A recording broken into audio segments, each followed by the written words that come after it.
no és pas mon germà. Això és el que coneixem com a segon terme de la negació. No som especials. En totes les llengües del grup gallo-itàlic hi ha un primer terme de la negació i un segon terme de la negació que encircolen el verb. Si anem al francès antic, no només hi havia un segon terme de la negació, pas, sinó que podia haver-ne 3 o més. Je ne veux pas, je ne veux mi, je ne veux point. El significat d'estos segons termes sempre és una cosa xicoteta, perquè un passet és una cosa xicoteta. Je ne veux mi és una molla de pa. De fet, este mi ve de la mateixa arrel que una mica. Igual que en llombard, me no somia tofradel, on pots menjar-te el primer terme, no, o el segon, mia.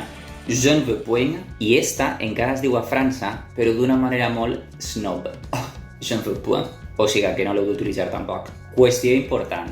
Els valencians continuem utilitzant este segon terme de la negació? No.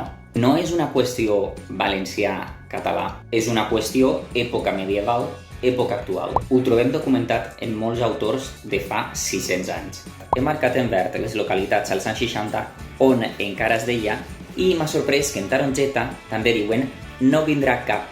No dir el pas no és influència del castellà, és economia del llenguatge. No em vull pas, no em vull pas. Com en llombard. Au, cacau.